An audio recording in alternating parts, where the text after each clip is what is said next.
Shalom, peuple de Dieu. J'espère que vous allez bien par la grâce de Dieu. Moi aussi, de mon côté, je me porte très bien et Dieu me fait grâce.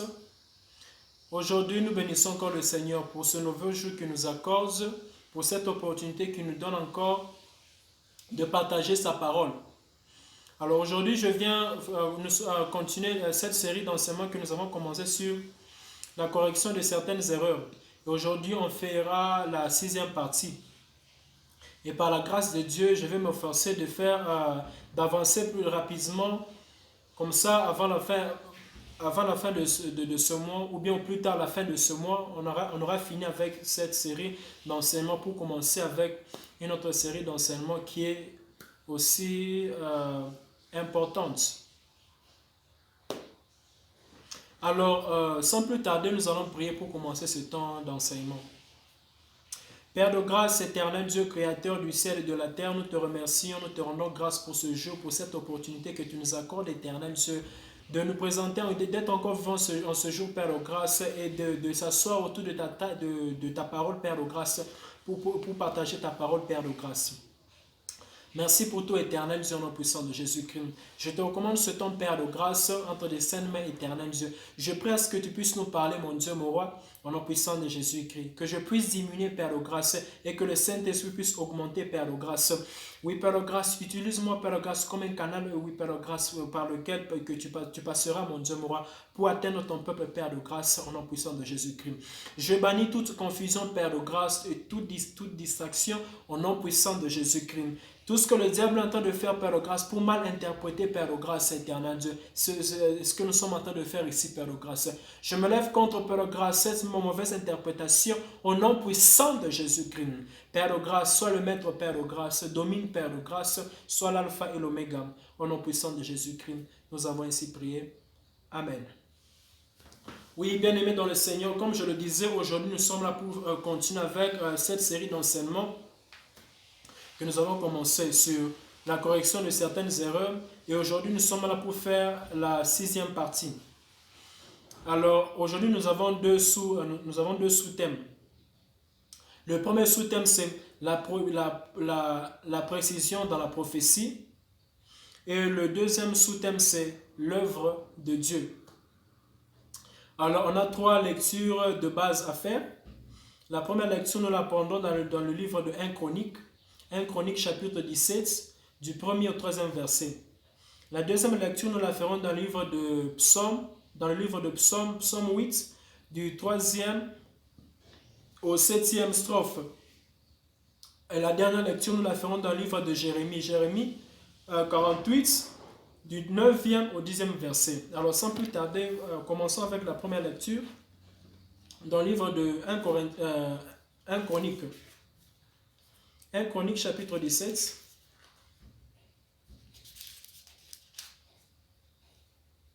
1 Chronique chapitre 17 du 1er au 3e verset. La Bible dit ceci. Lorsque David fut établi dans sa maison, il dit à Nathan le prophète, « Voici, j'habite dans une maison de cèdre, et l'arche de l'alliance de l'Éternel est sous une tente. » Nathan répondit à David, « Fais tout ce que tu as dans le cœur, car Dieu est avec toi. » Verset 3. La nuit suivante, la parole de Dieu fut adressée à Nathan. « Va dire à mon serviteur David, ainsi parle l'Éternel, ce ne sera pas toi qui me bâtiras une maison pour que j'en fasse ma demeure. » Deuxième lecture dans le livre de Psaume. Psaume 8, du 3e au 7e strophe. La Bible dit ceci.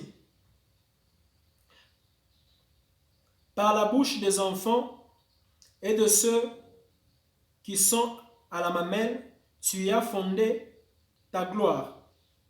Tu as fondé ta gloire pour confondre tes adversaires, pour imposer le silence à l'ennemi et aux vindicateurs. Quand je contemple les cieux, ouvrage de tes mains, ou œuvre de tes mains. La lune et les étoiles que tu as créées, qu'est-ce que l'homme? Qu'est-ce que l'homme pour que tu te souviennes de lui? Et le Fils de l'homme pour que tu prennes garde à lui? Tu lui as fait de peu inférieur à Dieu, et tu l'as couronné de la gloire et de la magnificence. Tu lui as donné la domination sur les œuvres de tes mains. Parole du Seigneur. J'ai fait la lecture dans la version Louis II. Alors bien aimé, nous commençons avec le premier sous-thème qui est la précision dans la prophétie. Bien-aimé dans le Seigneur m'envoie avec ce sous-thème pour nous aider à comprendre de manière que le peuple de Dieu puisse arrêter la compétition qui se passe dans les églises. Alors, ce qui se passe, c'est quoi? Récemment, j'ai suivi sur les réseaux sociaux, il y avait une liste, il y avait quelque chose qui était comme, je ne sais pas comment est-ce que je peux dire ça, c'était comme une classification. On était en train de classifier ou bien classifier ou ranger les serviteurs de Dieu connus en Afrique. On les classifiait selon la précision qu'ils ont de la prophétie. Donc celui qui avait plus de précision était le premier et celui qui avait moins de précision le deuxième, ainsi de suite. Alors le Seigneur m'envoie corriger cette conception des choses-là. C'est pourquoi nous avons lu le livre de 1 Chronique. 1 Chronique chapitre 17 du 1er au 3e verset. Alors qu'est-ce qui se passe? Là nous voyons le roi Nathan. Le roi Nathan étant établi dans sa maison, il parle maintenant au prophète Nathan, lui disant que je suis dans ma maison, une belle maison conçue en cèdre, mais l'arche de l'alliance de l'Éternel se trouve sous une tente. Alors en ce temps-là, le prophète de Dieu Nathan lui dit, fais tout ce qui est dans ton cœur, car le Seigneur est avec toi.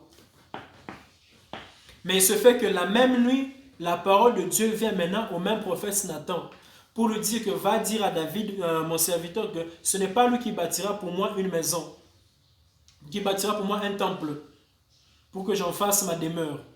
Alors bien aimé, sur base de ça, on peut déjà voir que, on peut déjà comprendre que la conception que nous avons sur la précision de la prophétie, c'est quelque chose que nous devons cesser, puisque la prophétie ne vient pas des hommes, la prophétie vient de Dieu.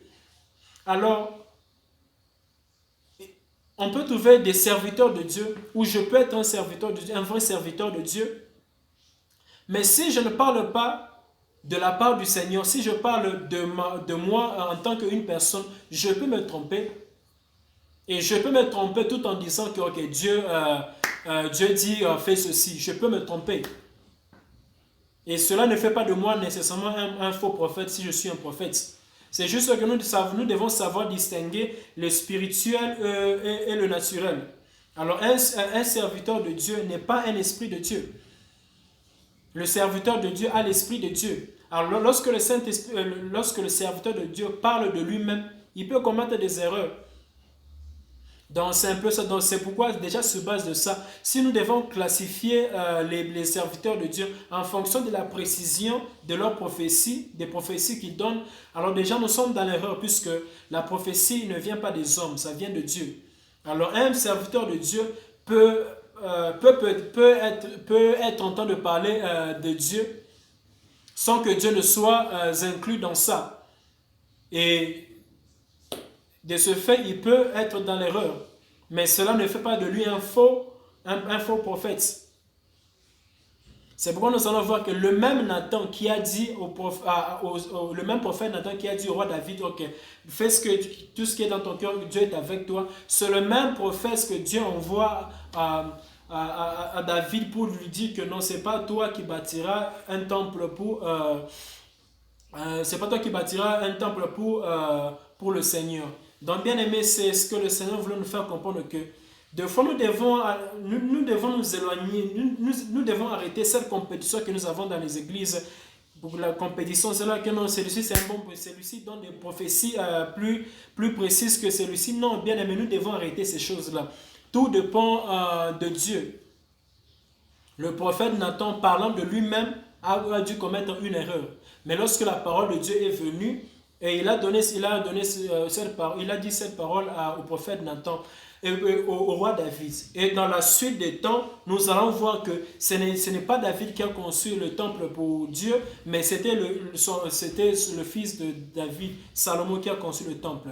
Donc, bien aimé, nous devons arrêter avec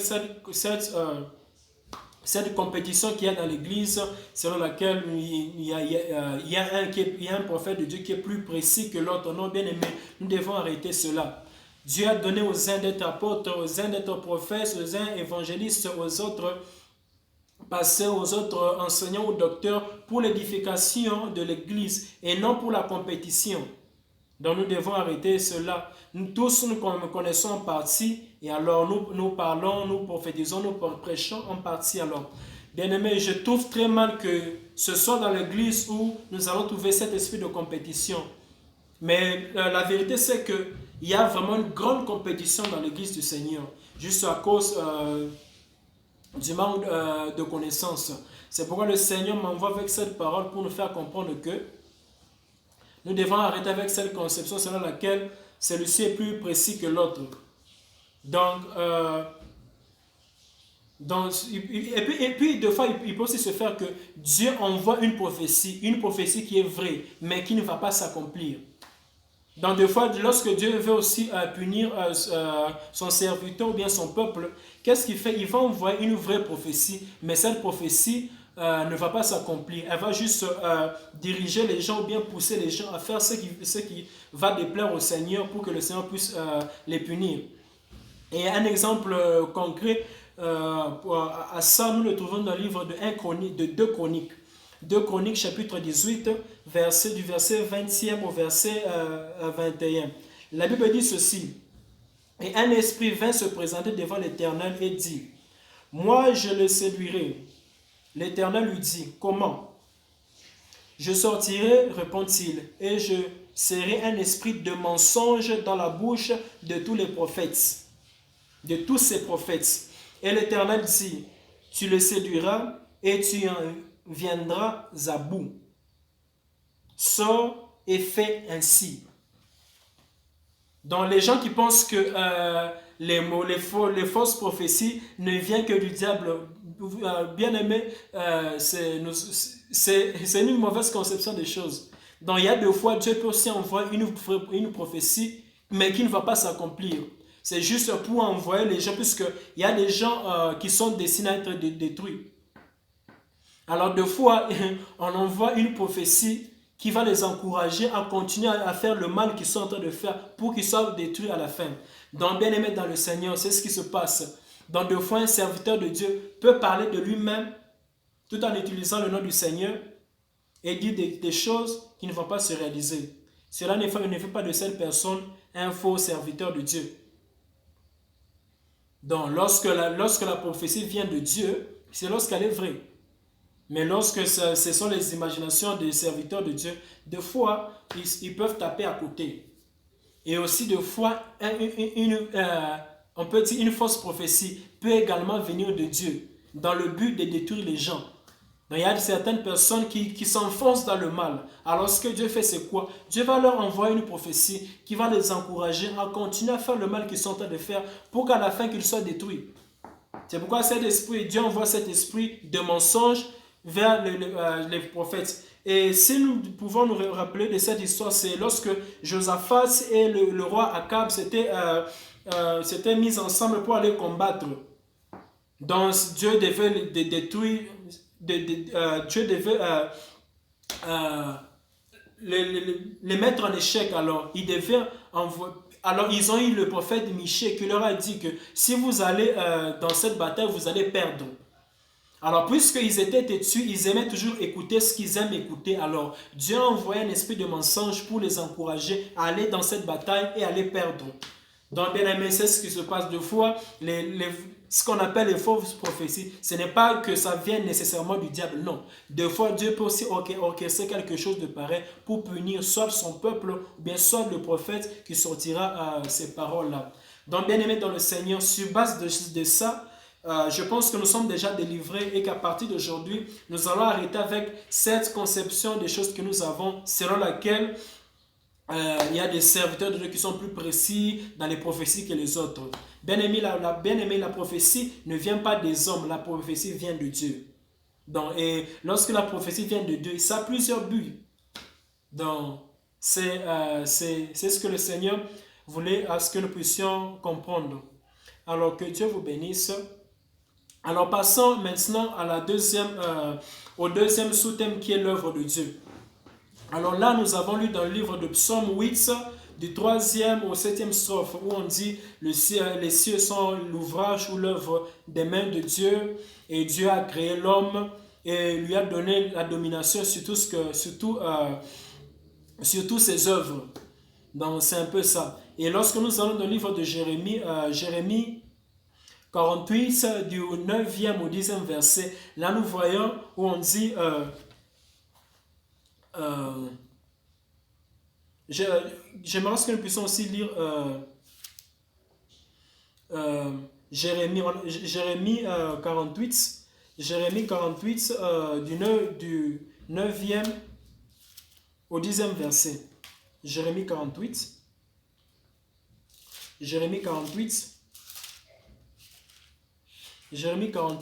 du 9e au 10e verset. La Bible dit ceci: donnez les ailes à Moab et qu'il passe au vol. Ces villes seront réduites en désert. Elles n'auront plus d'habitants. Maudit soit celui qui fait avec négligence l'œuvre de l'Éternel. Maudit soit celui qui éloigne son épée du carnage. Oui, bien aimé, le deuxième sous-thème qui est l'œuvre de Dieu. Dans le livre de Psaume 8, du 3e au 7e strophe, on voit où le psalmiste dit que les cieux sont l'ouvrage de tes mains.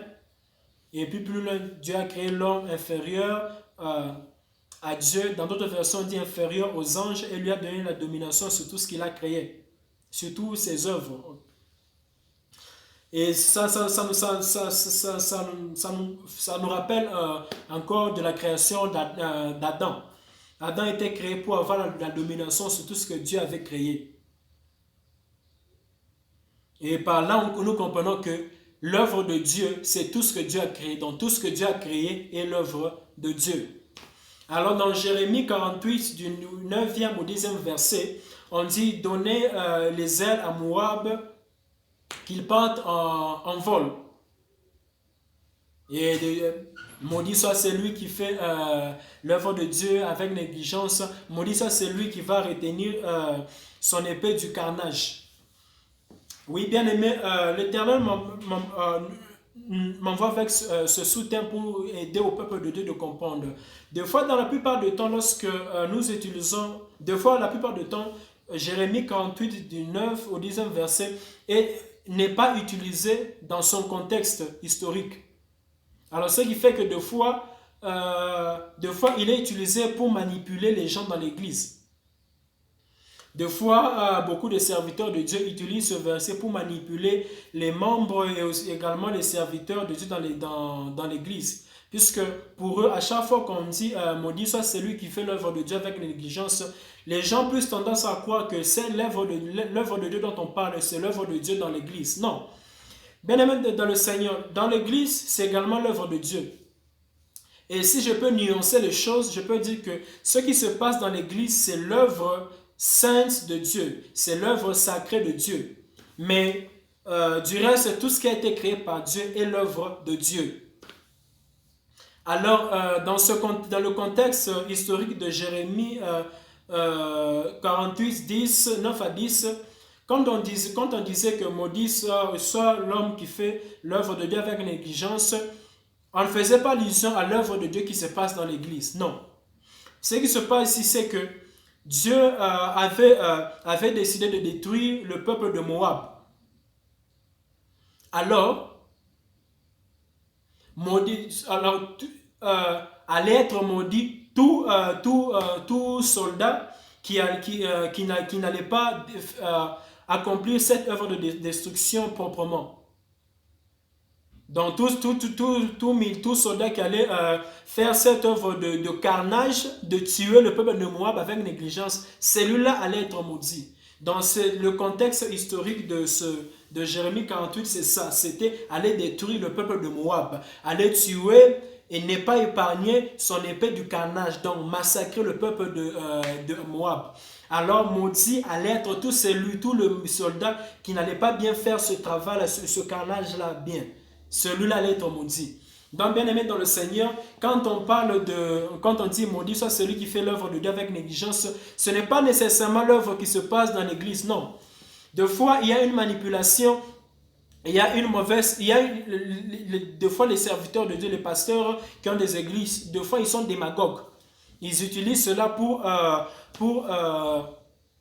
pour semer une certaine terreur dans le cœur des gens, pour que les gens continuent à venir à l'église et continuer à servir dans l'église. Oui, servir dans l'église, c'est bien, mais s'il faut utiliser ce verset-là pour attirer les gens à servir, pour garder les gens dans l'église, je trouve que ça, c'est une mauvaise foi, une mauvaise façon de faire les choses.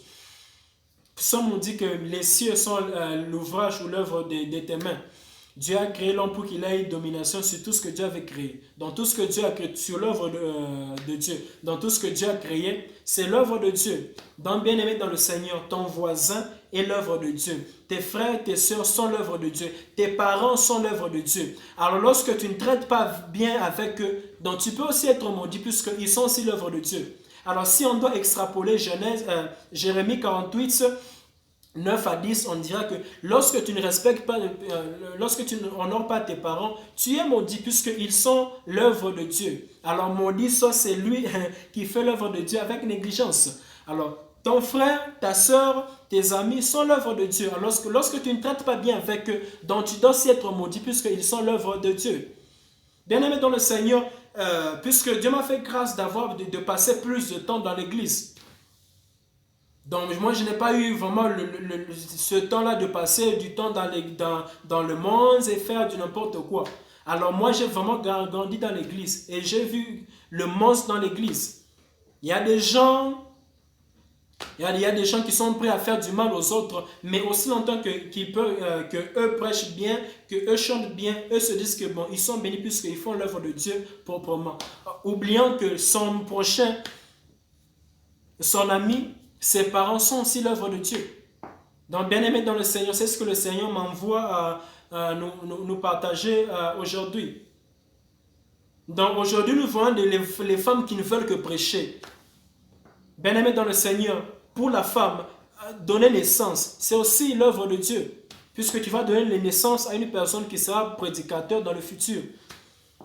Devant nous trouvons beaucoup de sœurs dans les églises qui ne veulent plus se marier, mais qui sont toujours pressées à passer devant la chair et prêcher les gens. Ok, c'est bon, mais entre prêcher et donner naissance, pour une femme, Dieu considère plus donner naissance que prêcher. Quand Dieu a créé le monde et a donné à chacun une tâche spécifique. Donc, c'est un peu ça. Donc, maudit soit celui qui fait l'œuvre de Dieu avec négligence. L'œuvre de Dieu, ce n'est pas seulement se tenir devant les gens et prêcher, ou se tenir devant les gens et chanter, ou bien l'idée de l'intercession. Non. Bien aimé, l'œuvre du Seigneur, c'est même ton voisin, même tes amis, tes parents sont aussi l'œuvre de Dieu. Alors, lorsque tu ne traites pas bien avec eux, sache que tu es aussi sous une malédiction. Puisque Jérémie dit, maudit soit celui qui fait l'œuvre de Dieu avec négligence. Alors, puisque nous utilisons deux fois ce verset, ce passage biblique hors du contexte, alors essayons d'extrapoler ça alors pour dire que tout celui qui ne traite pas bien avec son voisin, il est maudit. Tout celui qui ne traite pas bien avec ses frères et sœurs, il est maudit. Tout celui qui n'honore pas ses parents, il est maudit. Puisque et ses frères, et ses parents, et ses amis sont l'œuvre de Dieu. Oui, bien-aimés dans le Seigneur, c'est ce que le Seigneur voulait que nous puissions comprendre en ce jour. Puisque deux fois, on a toujours cette pensée carrée selon laquelle l'œuvre de Dieu, ce n'est que ce qui se passe dans l'église. Non, non, bien-aimé dans le Seigneur, ce n'est pas ça. Ce n'est pas ça. Si c'était ton tour de laver les assiettes, tu ne laves pas les assiettes et tu décides de laisser les assiettes sales et tu priorises d'abord l'intercession que tu dois faire à l'église ou bien la prédication que tu dois faire à l'église, sache que tu fais également l'œuvre de Dieu avec négligence. Donc c'est un peu ça. L'œuvre de Dieu, ce n'est pas seulement ce qui se passe dans l'église. Tout ce que Dieu a créé, c'est l'œuvre de Dieu. Alors, bien aimés dans le Seigneur, soyons délivrés. C'est ce que le Seigneur voulait que nous puissions partager aujourd'hui. Car je pense que une mauvaise interprétation de la parole de Dieu, c'est ce qui fait que les chrétiens puissent vivre une mauvaise vie. Car la foi vient de ce qu'on entend. Et ce qu'on entend de la parole de Dieu. Alors si la parole de Dieu n'est pas bien prêchée, alors on va mal l'entendre, mal la comprendre. Et par conséquent, nous serons des chrétiens, mais qui ne vivent pas de bonnes vies. Donc c'est pourquoi le Seigneur m'envoie avec cette parole aujourd'hui. Vous connaîtrez la vérité vous affranchira. Donc aujourd'hui, le Seigneur nous a aidé à comprendre que l'œuvre de Dieu, ce n'est pas seulement ce qui se passe dans l'église. Tout ce que Dieu a créé sur cette terre, c'est l'œuvre de Dieu. Alors maudit soit celui qui fait l'œuvre de Dieu avec négligence. Yeah. Donc si tes parents te payent de l'argent pour étudier, que toi tu prends cet argent pour faire autre chose, tu es maudit. Donc c'est un peu ça. Que le Seigneur vous bénisse. Et pour cette sixième partie, je pense que nous allons nous arrêter ici. Alors je vais faire une courte prière pour clôturer. Père de grâce éternelle, Dieu, mon roi, au nom puissant de Jésus-Christ, je bénis ton Saint-Nom, Père de grâce. Je rends grâce à ton Saint-Nom, Père de grâce, pour cette parole, Père de grâce, que tu nous accordes en ce jour, mon Dieu, mon roi. Merci pour tout, Père de grâce. Merci pour tout, éternel, Dieu, au nom puissant de Jésus-Christ. Permets que nous puissions garder cette parole dans nos cœurs, Père de grâce, et permets que nous puissions la mettre en pratique, mon Dieu, mon roi, au nom puissant de Jésus-Christ. Reçois l'honneur éternel, Dieu, reçois la gloire, Père de grâce, aujourd'hui, pour le siècle de siècle. J'ai ainsi prié. Amen. Peuple de Dieu, que Dieu vous bénisse et que Dieu continue à vous faire grâce. Tout celui qui a des questions à poser, si vous avez des questions à poser, des préoccupations, n'hésitez pas à nous contacter utilisant les détails qui sont au bas de vos écrans, soit par email, soit par WhatsApp. Nous serons disponibles et nous allons toujours nous arranger à vous répondre à temps. Alors pour tous ceux qui pensent qui veulent nous soutenir, dans cette œuvre, pour que nous puissions améliorer le travail, la qualité du travail, n'hésitez pas à nous contacter également, utilisant les mêmes détails, et Dieu va vous bénir abondamment. Notre Dieu est un Dieu d'excellence, alors il va ce que nous puissions aussi faire son œuvre avec excellence.